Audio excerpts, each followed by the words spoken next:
Hey, you're very welcome to this edition of Coffee News. We're going to take a look at what's going on here at SLVRSKIN and also what's happening in the wider world of coffee. Starting on, I suppose, host and the World Barista Championships. I want to say congratulations to Wojciech and Team Ireland. Jackie, Julie, Renata, Elvis, Wojciech represented Ireland incredibly well at the World Barista Championships. We watched some of the competitors here. Wojciech was amazing. Hughie Kelly, the Australian barista, holy moly, the level of detail that's gone into the competition preparation is incredible. Congratulations, of course, to the eventual winner, Diego Campos from Colombia. Colombia winning is just desserts, I think, because they've had a hell of a year, Colombia in general, but also the coffee community. We ship Finca Pan Michel, as you probably well know, from Colombia, and this year we got to see the amount of obstacles that were in place, the civil unrest, COVID, shipping companies going out of business, you name it, it happened. So absolutely chuffed for Colombia to have the World Barista Champion, the coffee community. And also well done to my main man, Martin Shaboya. Martin and myself struck up a friendship here in Dublin when he came to represent Kenya at the World Barista Championships. And you can imagine, being from Kenya, just how difficult it is to compete against the likes of Ireland, indeed Colombia, the US with their big budgets and coaches and training. And Martin came from Kenya with some green coffee that he needed roasted for a competition because he'd previously brought roast competition that had staled on him. So there's a really good podcast called Against All Odds about Martin. It's on a podcast provider called Filter Stories. It's an amazing story, Martin's story, and anybody who's been in contact with him in the coffee world has nothing but good things to say about him, and I'd be at the top of the queue for that. He's an absolute gentleman.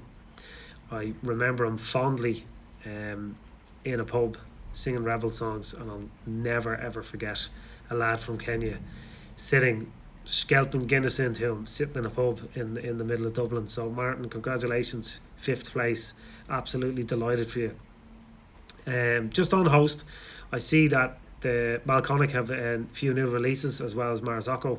Marzocco are releasing updated machines. I know a whole new fleet, including the Strada and the Milk Assistant Wally. Looks very interesting. We're trying to get our hands on one of those to see what it's all about. I've seen them in different guises. I know you can steam the milk and it basically tilts for you. It takes steaming milk out of practice. I'd love to get my hands on one and see what it's all about. Hopefully we'll have one here soon enough and we can post a bit about it. Also Malconic, I don't know if you guys have caught up with the X54 for home. It's a home grinder. You can roast espresso. It has a removable spout, and you can roast for filter, AeroPress, the whole lot. It's an all-in-one grinder.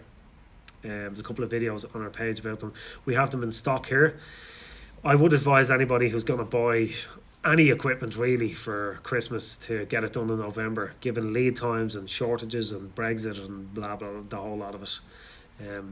We are fairly set for coffee into next year, thankfully. So we have a huge range of coffee here and we're good all the way into next year. But for kit, we got some deliveries coming in over the next few weeks. I would advise people to get in early and get it done. If you want to buy grinders or scales, we'll start adding them to the site also. Malconic have released or will release the X54 in different colours to match your home espresso machine. They look really cool, some of the colours, and you can actually go and vote for your favourite on their page. But of bigger interest is the E80 Supreme grind by weight. For the past year, 18 months maybe, we've been using and selling the E80 Supreme, an 80mm flat bore dual fan grinder from Malconic.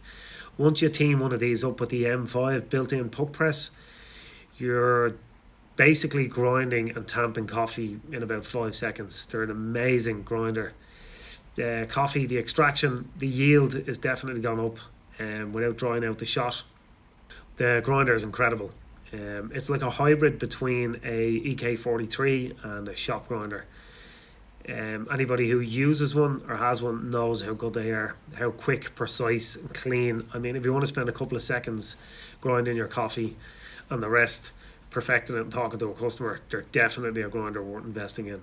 I see in early 2022, possibly around springtime, these things tend to get delayed. The E80 Supreme will be available with a load cell and a grind by weight technology on it. This is something for the past 18 months we've spoke about, and possibly said the reason why it hasn't happened is because of the speed of the grinder. It's sold as the fastest in class. The extra load cell, the need to weigh the portafilter and weigh the shot possibly could slow it down, and that's why it's not on the market, and maybe it never will be. But hey, what do we know? The grinder is grinding in 3.5 seconds. You can see videos on Malconic's Instagram page, and it's weighing the coffee. So it's an additional add-on to the grinder. We test the grinder obviously all the time, and it's never out of sync on weight anyway. It's like 0.1 gram out. I can't believe they've added the load cell to it. Super excited about seeing it. We already have an order in, so possibly springtime, summertime, we will have the E80 Supreme grind by weight here. In terms of our Christmas coffee, this year we were thinking about doing a Christmas blend. Something that we haven't done so far. We normally tend to focus on one coffee and sell that over Christmas, or offer that over Christmas, and I think we're going to do the same this year, except it won't be one coffee. It's going to be four Colombian coffees. I might need Roger Zapata to give me a hand pronouncing these coffees, but these are the coffees that we're going to release in the build up to Christmas. We have as I said, Roger, don't get on me for murdering the pronunciation of these. So we have a natural lot from Wea, El Pital it's called, Finca La Capilla, and it is a beautiful coffee, a micro lot number 1. We also have a washed from Wea, Pitalito, Finca El Diviso. I've had Finca El Diviso previously. It is a super coffee from Colombia. That is lot number 2. Lot number 3 is from Wea again, Finca La Amapalita. It's a wash coffee. I'm sorry, Roger. I'll do my best here. That is Michael lot number 3. And number 4 is from Finca Los Alpes. Possibly my favourite, apart from Pal Michel, favourite farm to work with and to deal with, Colombian farm. It's a natural micro lot. These are all 30 kilo batches, and we are going to launch them from mid-November. We're going to launch them in the 100 gram bags and 250 gram cylinders. Before all that, before those 4 coffees, we have 2 coffees which are launching in conjunction with Halloween. We have 2 coffees from Finca Medina in Guatemala, the Antico region, a yellow honey and a natural. The yellow honey and natural are going to be available again in 100 gram bags. There's some videos up on our social media about Finca Medina. It's our first time working with them. The coffees were incredible when we cupped them summertime. Absolutely incredible. Really high quality coffee from Antigua. So the yellow honey we're recommending for filter for sure. We roasted it, just roasted it this morning. The colour is 78 to 80, so pretty light. What you'd expect with a yellow honey coffee. We want to ensure that you can taste the honey process in it. We don't want to develop it too much so we lose that. And same goes for the natural. We've roasted it on a real natural profile.